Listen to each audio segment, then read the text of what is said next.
You wake up every day believing you know your place in this world. You follow the rules. You keep your head down. You don't ask for too much because you've been taught that wanting more is selfish, unrealistic, dangerous. But what if everything you were told about who you are was a lie? What if the smallness you've been living in wasn't your destiny, but your disguise? What if you weren't born to serve, but to reign? Stay with me, because if what I'm about to tell you is true, everything changes.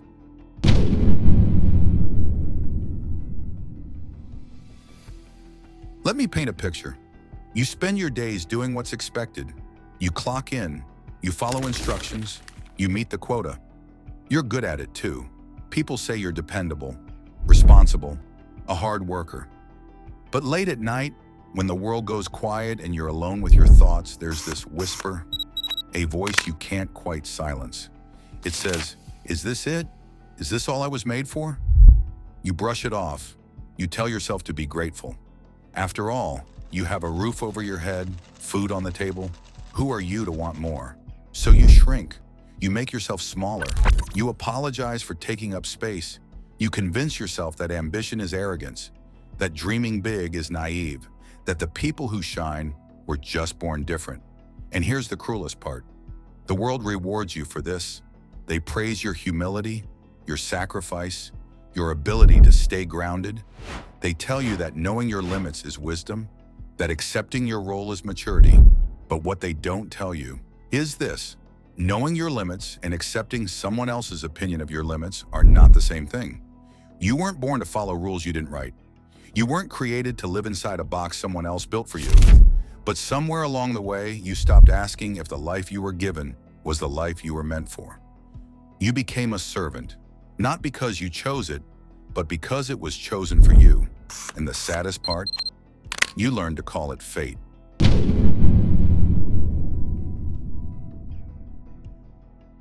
Now let me tell you something that might sound impossible at first. There are people walking this earth right now who have no idea who they really are. Not because they're lost, not because they lack intelligence or potential, but because the truth was hidden from them.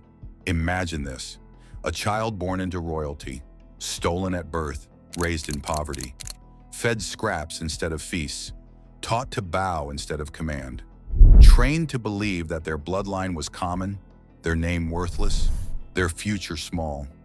They grow up never knowing that a throne waits for them, that a kingdom bears their name, that their very existence was meant to alter the course of history. They live and die as a servant when they were born an heir. Sound dramatic? Maybe. But tell me this doesn't happen in real life every single day. How many people are walking around right now convinced they're ordinary, when the truth is they've just never been told what they're capable of? How many dreams have been buried under someone else's fear? How many voices have been silenced by people who were threatened by what they might say? Here's what they don't want you to know. Power isn't always destroyed. Sometimes it's just hidden, buried, rewritten. An eagle raised in a chicken coop will peck at the ground and never learn to fly. Not because it can't, but because it was never shown the sky. And you've been clipping your own wings for years, believing you were born to walk when you were built to soar. What if your limitations were never real? What if the ceiling above your head was just a lie you were taught to believe? What if the only thing standing between you and your inheritance is the story you keep telling yourself about who you are?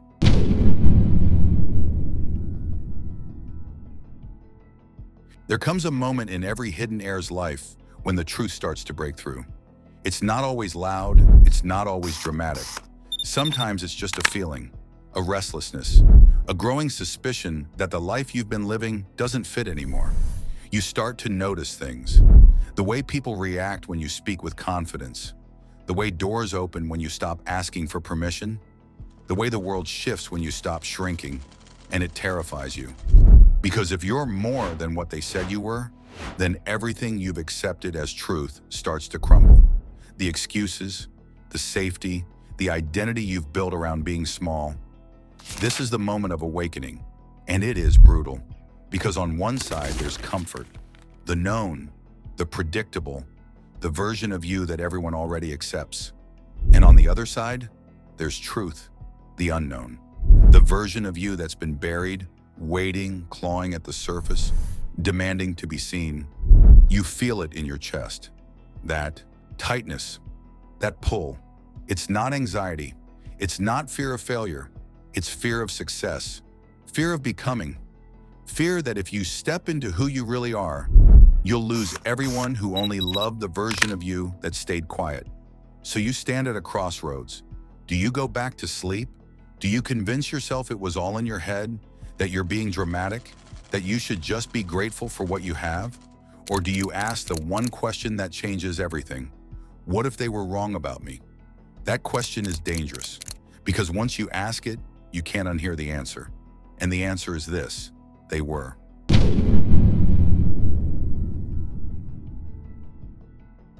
Becoming who you were meant to be is not a fairy tale. It's not a glow-up montage set to inspirational music. It's a shedding, a breaking, a death of the false self. And it will cost you. It will cost you approval, because the people who loved you as a servant will not recognize you as a ruler. They'll call you arrogant, selfish, changed. They'll say you've forgotten where you came from. But the truth is, you've just remembered where you're going. It will cost you comfort, because thrones are not found in safe spaces. Destinies are not built inside the walls of what's familiar. You will have to walk into rooms where no one looks like you, sounds like you, or believes in you. And you'll have to believe in yourself anyway. It will cost you relationships, not all of them, but some, because not everyone can go where you're going. Not because they're bad people, but because they're still living in the version of the world where you were small, and watching you grow will force them to confront their own cages. Some will celebrate you, some will resent you, and some will pretend they always knew you were destined for more, even though they were the ones who told you to stay in your place. This is the cost of claiming your inheritance. But here's what you gain. You gain yourself, the real you, not the edited version, not the people-pleasing, overly apologetic, dream-killing version. The you that was written into existence before anyone told you who to be. You gain freedom, the kind that doesn't come from having no responsibilities, but from finally living in alignment with your purpose. You gain peace, not the peace of avoiding conflict, but the peace of knowing you didn't waste your life pretending to be less than you are. So yes, it will cost you. But what will it cost you to stay a servant when you were born to be an heir?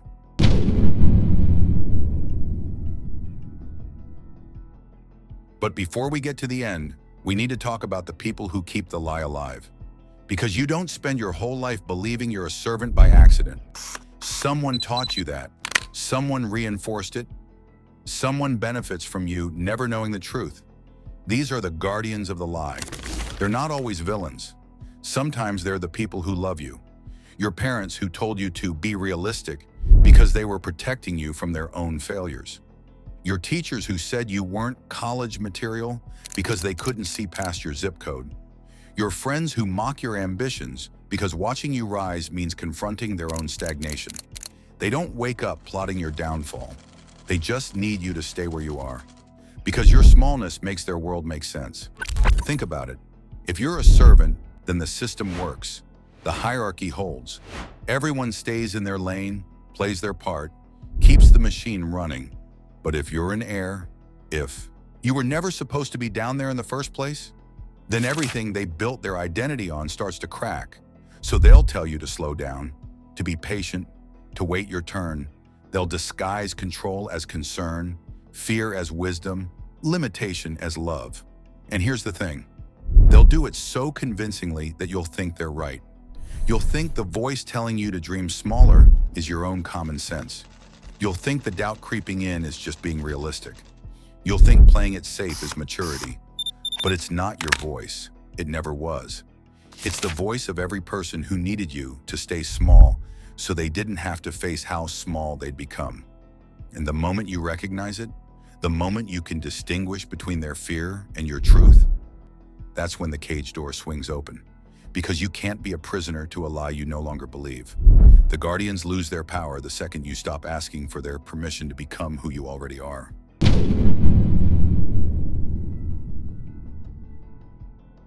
Now here's what nobody tells you about reclaiming your inheritance.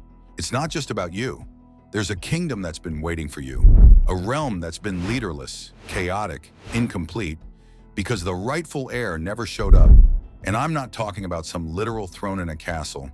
I'm talking about the lives you were meant to touch, the people you were meant to lead, the problems only you were designed to solve, the art only you can create, the business only you can build, the family only you can heal, the legacy only you can leave.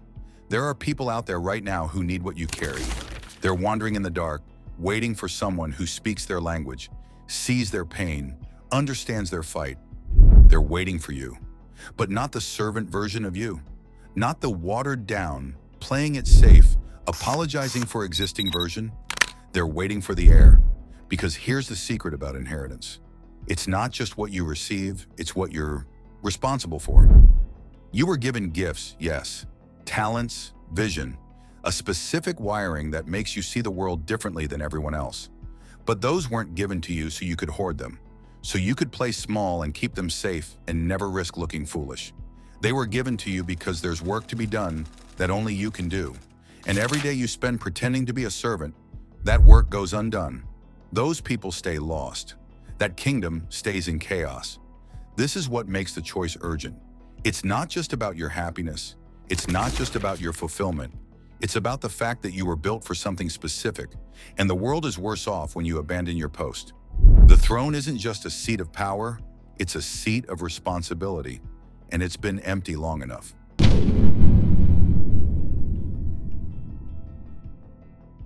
So here we are, at the end, but also at the beginning, because now you know you may have been raised a servant, taught to bow, trained to obey, conditioned to believe that your worth was tied to how useful you were to someone else's vision. But you were never born one. You were born with a name that carries weight, with gifts that were meant to build kingdoms, not just serve them, with a voice that was meant to lead, not just echo. The question is, what are you going to do with that? Are you going to keep living in the identity that was handed to you? The one that keeps you small, keeps you safe, keeps you silent? Or are you going to step into the truth, the one that's been waiting for you your entire life? The one that says you are not an accident, you are not a background character, you are not here to make someone else's dream come true while yours collect dust. You are an heir, and your inheritance is waiting. But it won't come to you. You have to go claim it. You have to walk into the throne room covered in dust and doubt and fear, and you have to sit down anyway. Because that's what heirs do. They don't wait for permission. They don't apologize for their bloodline. They don't shrink to make others comfortable. They rise. So let me ask you one last question, and I want you to sit with it, really sit with it. What would your life look like if you stopped living like a servant and started living like the heir you've always been? Don't answer me. Answer yourself, because the world is waiting, and whether you know it or not, so is your throne.